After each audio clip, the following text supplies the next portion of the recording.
बिस्मिल्लाहिर्रहमानिर्रहीम अस्सलाम वालेकुम। मेरा नाम डॉक्टर एहसन है and this is the part 2 video on life cycle of flowering plants. अच्छा, अब थोड़ा सा रिकेप कर लेते हैं। फ्लावर के स्ट्रक्चर के बारे में थोड़ा सा रिवाइज कर लेते हैं। फ्लावर के अंदर बेसिकली मेल रिप्रोडक्टिव ऑर्गन होता है जिसे हम स्टैमेन कहते हैं। ठीक है, ये जो आप पूरा स्ट्रक्चर देख रहे हो ना, दिस इज द स्टैमेन।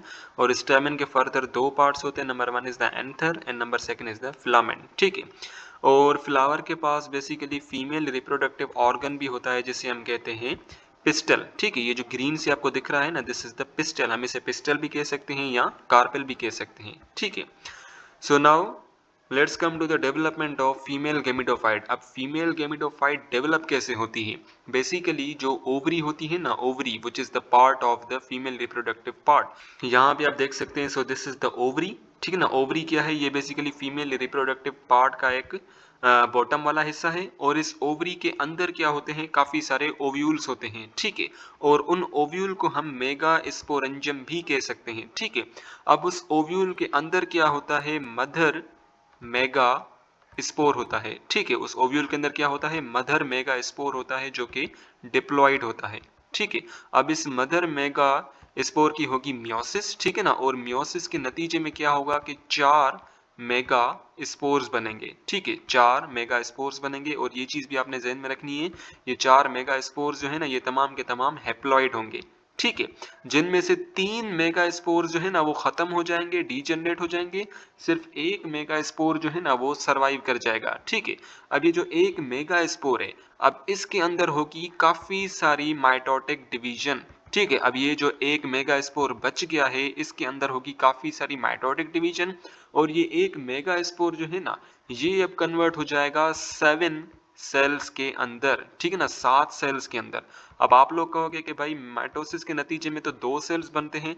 तो सिमिलरली बेसिकली माइटोसिस के नतीजे में 2 सेल ही बनते हैं।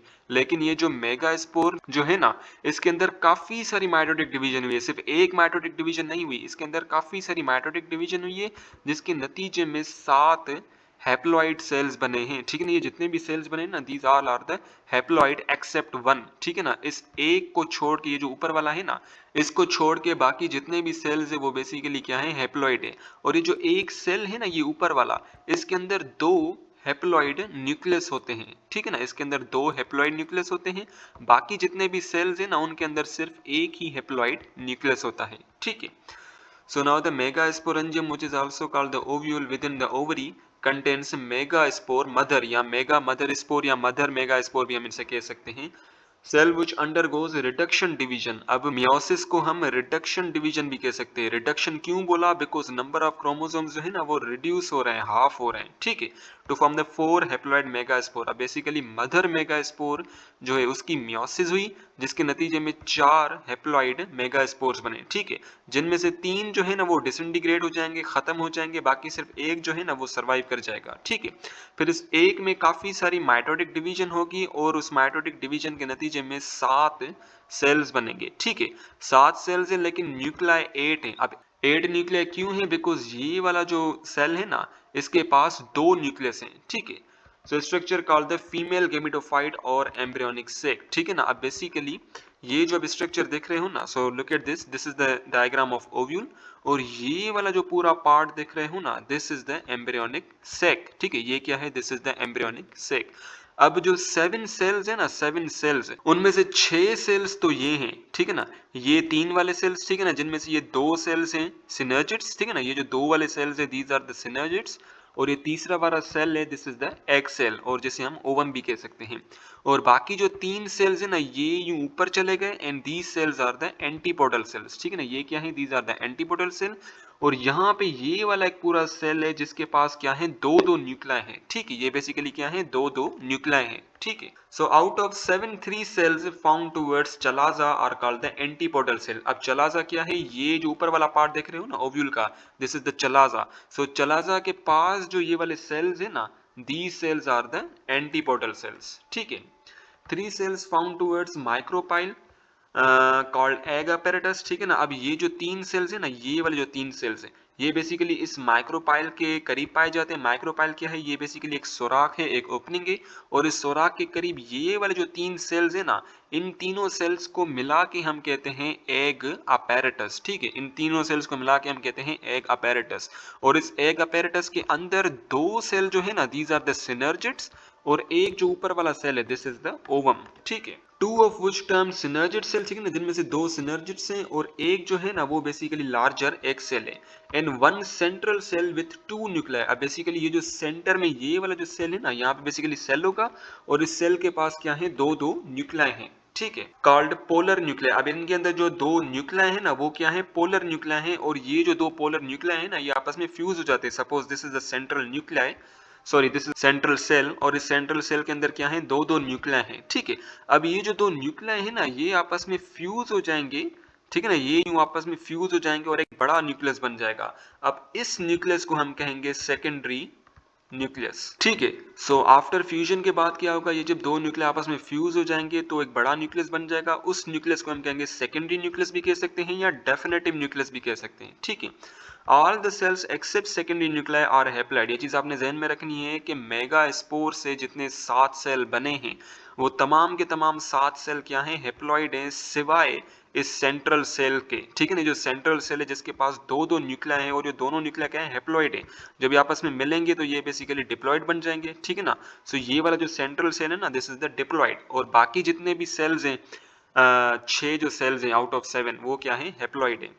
The multicellular structure of ovule is termed as the embryonic sac, ठीक है। ये जो आपने पूरा देखा है ना, this is the embryonic sac, ठीक है, जिसके अंदर क्या है, एंटीपोडल सेल्स भी हैं, ठीक है ना, इसके अंदर सिनर्जिड्स भी हैं, एग भी है, सेंट्रल सेल भी है, ठीक है ना, which constitute the female gametophyte of angiosperm, ठीक है ना। अभी एम्ब्रियो सेक है ना, ये क्या करता है, आप कह सकते हो कि ये बेसिकली फीमेल गैमेटोफाइटिक बॉडी है।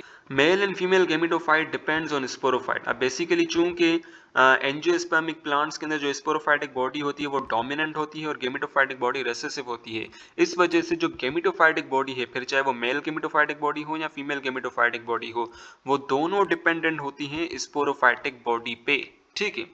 Now let's talk about the double fertilisation. अब बेसिकली हमें पता है कि जो स्टैमिन है, which is the male reproductive part, ठीक है ना, फ्लावर का, वो क्या करेगा, वो बेसिकली माइक्रोस्पोर प्रोड्यूस करेगा, और माइक्रोस्पोर जो है ना, वो basically mail gametophytic body produce करेगा, जिसका नाम है पोलन ग्रेन, ठीक है ना, this is the pollen grain.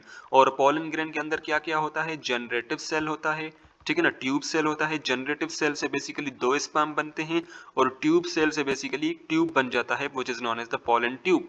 अब ये जो पोलन ग्रेन ने, ये विंड के थ्रू यहाँ पे आएगा, ठीक है ना, विंड के थ्रू या एनिमल के फर के थ्रू, ठीक है ना, एनिमल के बाल के थ्रू यहाँ पे आएगा, ठीक है। सो सपोज ये बेसिकली आ गया हमारा पोलन ग्रेन, ठीक है ना, ये आ गया pollen grain. Now suppose this is a generative cell, ये बेसिकली जनरेटिव सेल है, और जनरेटिव सेल जो है ना, ये 2 स्पर्म प्रोड्यूस करेगा, ठीक है। And this is the tube cell, ये क्या है, ट्यूब सेल है। अब जो ट्यूब सेल है ना, ये यूं पोलन ट्यूब बनाएगा, ठीक है ना, ये यूं बेसिकली पोलन ट्यूब बनाएगा, और ये पोलन ट्यूब जो है वो माइक्रोपाइल को क्रॉस करते करते यूं ओव्यूल के अंदर दाखिल हो जाएगा, ठीक है। अब जो 2 स्पर्म्स है ना, 2 स्पर्म्स, ये 2 स्पर्म्स भी यूं अंदर इस ओव्यूल के अंदर चले जाएंगे, ठीक है ना। ये मैंने बना दिए 2 स्पर्म्स, ठीक है ना, ये 2 स्पर्म्स आ गए इस ओव्यूल के अंदर, ठीक है।